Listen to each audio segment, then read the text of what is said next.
Dato' Aerowolf masuk Kagura, dia boleh elak daripada segala sisi yang bakal ditunjulkan oleh Onyx. So sekarang ini saya rasa better Ozora ambil Purify daripada Flicker sebenarnya. Bahaya kat sini. Betul tak? Sisi dia orang sangat-sangat tinggi. Kita tengok macam mana siapa yang kena boleh lari ke tak. Siapa makan cili dia terasa pedas. Alright. So round penentuan. Ya, sini hujan juga ni. So round penentuan ini tuan-tuan dan puan-puan. Dua tim gergasi Indonesia, Aerowolf dan juga Onyx. Penentu ke grand final kita. Agak-agak mereka yang berada di rumah, mereka yang berada di office, mereka yang berada di Power Gam sekarang, di mana-mana saja. Agak-agak korang pilih yang mana satu? Kalau orang rasa Aerowolf akan menang, #Aerowin.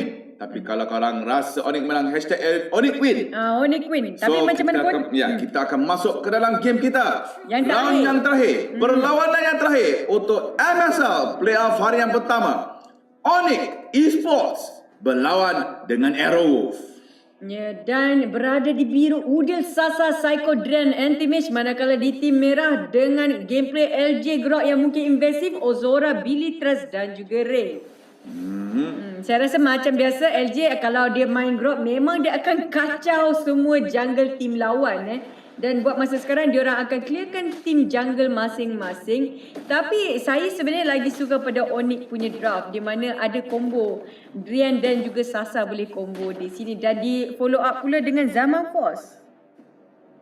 Alright, so tiada pergerakan agresif yang ketara telah dibuatkan oleh kedua-dua tim. Nampaknya kedua-dua tim bermain berhati-hati kerana mereka tidak ingin mungkin sedikit nafsu. Sasa berani di level 1 tapi dia main dengan Minotaur kali ini cuba untuk bertahan. Nampaknya Billy dia berjaya mendapatkan sipu ketat tapi Billy perlu berhati-hati. Dia shadow keluar dari bahagian tepi. Drian stop ke hadapan tapi tidak berjaya untuk menangkap si Hayabusa itu. Dan pada masa yang sama sedikit pergelutan di bahagian top. Betul ketat terpaksa reset. Cuba untuk merebut. Saya rasa mereka akan cuba merebut lagi sekali untuk Aerowolf. Di mana mereka di early game biasanya tidak begitu menyerlah. Tapi biasanya di mid game kita nampak Aerowolf memang main dengan sangat. Amek baru perasan ke semua ahli tim Onyx ada lompat-lompat. Ya, betul. Lompat itu satu, sisi pun satu. Jangan lupa. Dan kat sini LJ cuba larikan diri, masih ada immunity, tak ada masalah. Tapi di bahagian tepi kita ada Akai tertangkap pula. Dia pun melompat ke tepi. Sama Force berjaya dielak oleh Akai. Dan sekarang ini Udil Force telah dipanggil. Grok memanggil Force itu. Dan hampir Akai itu terkucil dengan tim Onyx ya. Dan POS telah pun dipanggil dan kita akan menunggu adakah POS ini lama ataupun tak, kita tak tahu. Ada sedikit masalah teknikal saya rasa. Itu adalah pada tangan Grok. Siapa pilih tadi? LJ. So Aerowolf yang memanggil POS. So maknanya mungkin ada masalah line ataupun hardware. Mereka perlu settle lah pada bahagian mereka. So setelah tunggu tu kita boleh bincang sikit macam mana. So game tadi dah ada first blood kan? Belum lagi. Macam game sebelum di mana hanya 4 minit saja first blood. Lama. First blood ya. Tapi game ini banyak lompat-lompat banyak lompat, banyak sisi dan siapa yang terkena memang tak boleh lari. Betul tu.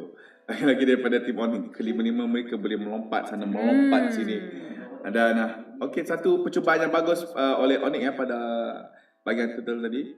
Zaman Force dikeluarkan oleh Udil tapi tak kena siapa. Akai berjalan lompat sebelum Zaman Force complete.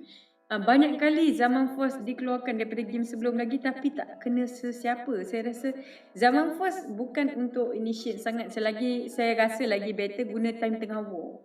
Memang tak boleh lari. Kalau macam tadi macam agak bazir lah sebab diorang boleh lari ke tepi Zaman Force. So tak ada advantage di mana Harit boleh CD cepat kalau main dekat Zaman Force. Dia terpaksa jauh sikit dengan Zaman Force. So Chrono Dash tak function sangat. Alright. So nampaknya tim telah unpause game. Mari kita masuk semula. Alright. Ozora anti-mage hampir menangkap carry yang berseorangan di situ. Dan terus pergi ke turtle pula untuk Udil dan diikuti dengan Drian, Sasa dan juga tak selesai Psycho pun ada di situ, cuba untuk mendekat dah, akhirnya dapat dengan mudah Tapi bagi mereka Guinevere. terus kelakar perlawanan di bahagian melihat itu LJ last hit akhirnya telah berjaya diambil oleh Psycho. First blood telah diambil oleh Onyx Esports.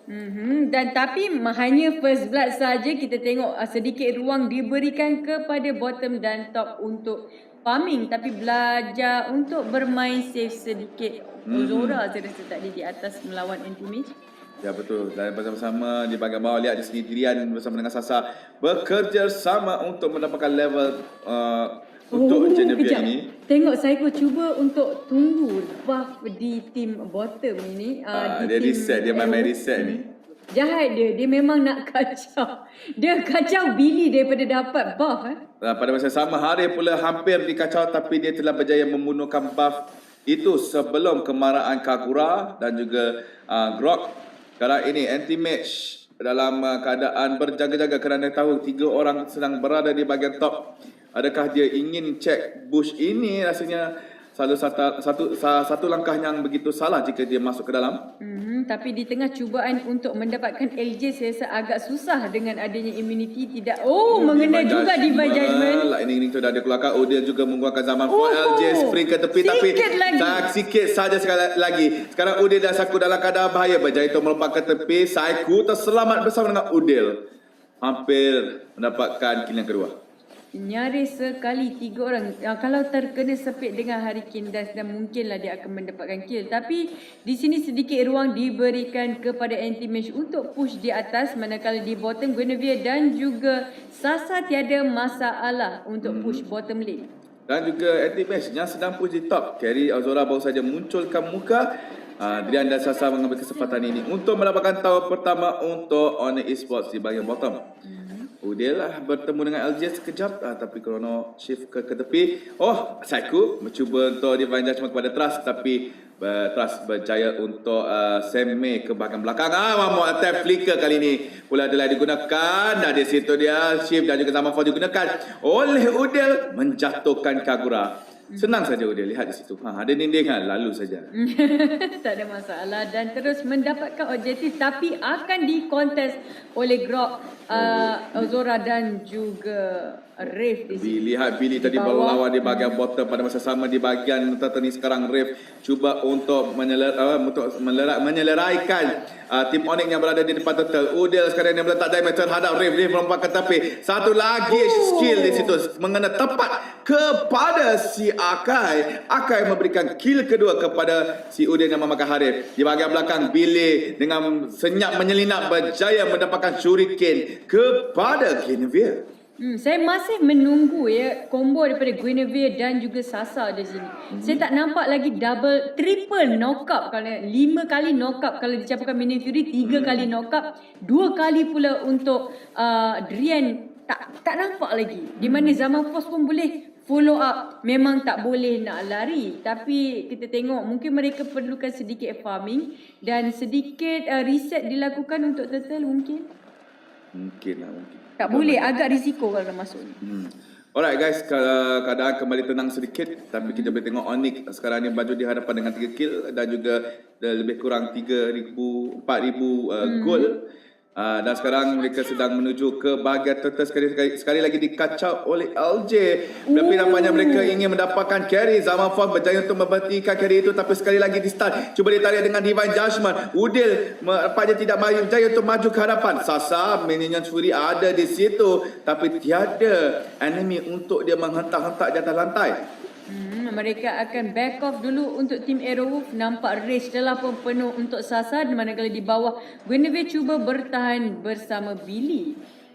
Ya, Billy mempunyai ruang yang sangat banyak untuk farm dengan Drian di bahagian bottom. Tak tahulah, kita tengok agak pasif lagi sekali di early game. Udil cuba masuk dengan Zaman Force solo di sini. Adakah ini satu dia boleh. Tak mampu pedih sangat daripada Ozora. LJ kau datang pula dengan sprint tapi dilanggar di situ. LJ yang menamatkan pertempuran di bahagian top itu. Harif akhirnya terjatuh. Udil masuk solo sebentar tadi. Tiada follow up ataupun backup datang tepat pada waktu. Okey, Minions Fury sikit saja lagi. Tunggu di bahagian teman. Minions Fury cantik. Kagura telah jatuh dahulu bersama dengan Grog. Double kill telah dibuatkan oleh Sasa dengan kerjasama Drian dan juga Saiku. Requiem of Violet dan juga Minion Fury combo yang susah nak lari. Hampir 100% tak boleh nak kena keluar pada sisi. Tapi saya rasa kalau Requiem of Violet sedikit lambat tadi, boleh tarik stun lagi lama sebenarnya. Buff telah diambil oleh Drian. Dan Psycho melompat di Divine Judgment. Azora terpaksa menggunakan flicker untuk ke tepi. Nasib baik dia ada flicker. Jika tiada, sudah menjadi carry goreng. Carry goreng. Dan sini Anti-Mage tak ada masalah untuk survive. Contrast Inferno berjaya menarik lama sikit dan memberikan HP kembali. Billy tak mampu 1 versus 1 bersama Anti-Mage buat masa sekarang. Harif juga Udil di bahagian tepi bertemu dengan LJ sekejap. Tapi Udil lah tampaknya pelan dia untuk menangkap Hayabusa tidak berjaya. Zaman Force tidak patut seperti cucu cakap tidak boleh jadi sebagai initiator. Dia patut tunggu Divine Judgment masuk dulu sebentar tadi. Kalau tak memang boleh secure kill. Dan di sini LJ tiada masalah, hanya akan membuat sedikit distraction. Kalau Guinevere berkata Guinevere ditolak sekejap dengan Akai, tapi dia masih lagi menunggu untuk stop. Tapi dia stop terhadap Akai. Drian melompat tapi tidak cukup untuk mengeluarkan damage. Pada masa yang sama di bahagian bottom terkena hentakan daripada Minotaur. Billy Hayabusa juga terkujur ke arah bumi. Sekarang ni LJ cuma nak mempertahankan buff, tapi nampaknya buff ini mungkin akan diambil oleh Udil. Saya rasa boleh lagi diambil oleh LJ dengan pusingan maut di sini. Dan masuk Akai, siapakah yang berjaya mendapatkan sesa? Udil baru saja dapat. Udil termasuk ke dalam, tapi tak ada follow up. Jangan risau, ini 2 tank saja. Pada masa yang sama, Tamu baru saja mendapatkan carry. Masih lagi melihat Udil beraksi memakai Harif ini. LJ terpaksa menggerakkan charge ke bahagian tepi. Tapi terkena stun. Udil boleh lari ke belakang. Yin Yang exchange ada di situ. Dan nasib baik Udil terselamat daripada kecaman Arrow. Dan cuba untuk curi lagi satu buff di atas pula untuk Udil. Rave cuba untuk masuk, terkena pula Zaman Force, terperangkap 2 orang. Zaman Force yang sangat perfect kali ini. Dan Rave terpaksa Hurricane Dance untuk defensif, tapi akhirnya terkubur juga. Ya, itulah Zaman Force yang cucu inginkan cakap dalam fight. Tapi masih lagi belum habis. Minion Fury menaikkan LJ. Drian baru saja muncul. Dia akan cuba nak storm, tapi ada tower. Sekarang tower telah tiada. Adakah mungkin Drian ingin mencuba? Nampaknya tidak. Dan hanya 1 tower yang didapatkan oleh Aerowolf buat masa sekarang, manakala 5 tower telah pun ditumpaskan. Onyx mendapat goal advantage yang semakin besar, 8,000 perbezaan gol. Dan sekarang agak susah untuk menutup jurang yang terlampau. Makin lama makin jauh ini untuk Aerowolf. Ya, so sekarang ini Onyx cuba nak membalas dengan apa yang Aerowolf telah buat pada game yang sebelum ini. Saya rasa Anti-Mage boleh solo Lord, tak ada masalah. Rasanya boleh tak? Boleh je. Tapi saya rasa agak risiko lah, menekan dekat situ ada kita punya Rave dan juga Ozora, anytime boleh KS juga. Dan tengok pada Psycho, item progression. Ingat Psycho menangkap LJ tadi sebab LJ dah berjalan sebelah dengan Kaja. Dan Sasa cuba nak mendapatkan salah satu target, tapi dia melompat sedikit pendek. Saya rasa Sasa perlu buat Immortality untuk menjadi initiator. Dan kita masih menunggu Sasa untuk initiate masuk dahulu dan di follow up pula oleh Requiem of Violet daripada Drian. Adakah itu akan jadi sekarang? Alright, Minions Fury telah ada. LJ terlepas keluar Sasa tidak ingin membazirkan ulti dia terhadap satu tank. Tapi dia cuba saya upaya untuk zone keluar. Tamu sedang solo kepada Lord. Drian baru saja storm pergi ke tepi untuk menghalau LJ. Pada masa sama Kagura telah ada, Rave juga telah ada di situ. Lord akan reset. Psycho cuba nak pergi Divine Judgment kepada Trust, tapi Trust terlalu jauh untuk ditangkap. Ya, dan saya rasa Sasa agak susah nak cari posisi yang sesuai. Saya rasa dia mencari lebih kepada Trust ataupun Ozora terlebih dahulu. Dia tak nampak dua ni, selagi tu dia takkan buka minute. Oh, cantik sekali akal di bahagian belakang. Tapi defense judgment ke bahaya tepi. Lihat di situ, mereka terus menekankan carry. Satu umpanan yang cantik telah dibuatkan oleh Onyx. Haris juga telah berjaya menjatuhkan Grok sekarang ini. Tim Arrowwolf tiada tank. Dia terus pergi kepada Trust yang memakai Kagura. Double kill telah diberikan kepada Odell. Dan juga Lord diambil oleh Onyx. Ya, Rave telah termakan pancingan yang telah mengeluarkan Hurricane Dance ke Sasa seorang. Semua orang membazirkan skill ke Sasa dan berjaya memberi ruang kepada Onyx membuka war sebentar tadi. Lord telah ada pada tangan. Oh, cantik sekali zaman Force. Tim Onyx seterusnya mengejar kepada Rave. Hurricane Dance dibuka. Tapi lihat di situ, Genevieve cuba nak masuk tapi telah dihalang oleh LJ dengan charge dia. Dan di situ Grok berjaya menyelamatkan Akai daripada tertumpas. Dan ini peluang untuk Onyx hendak push di mid ataupun pressure di lane selagi jangan membiarkan Udil, Sasa ataupun Drian mati. Anti-Mage yang masih tiada kematian 105, Psycho juga 2010. 12-3 untuk scoreboard buat masa sekarang. Dan masih menunggu Lord untuk masuk di atas. Kita masih tak nampak, hanya sekali sahaja combo Sasa dan Drian dikeluarkan sepanjang game. Betul itu.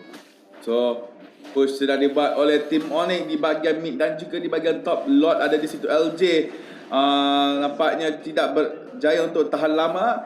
Crash Bulwark telah ditekan tapi Divine Judgment oleh Psycho tidak berjaya untuk menangkap sesiapa. Lord telah muncul di bahagian top. Dia akan pergi kepada tower di situ. Charge terus nyawa tower. Perlahan melebur. Dan ini Luminous Lord ke? Oh, cantik zaman Force dan Minion Fury dikombokan di situ.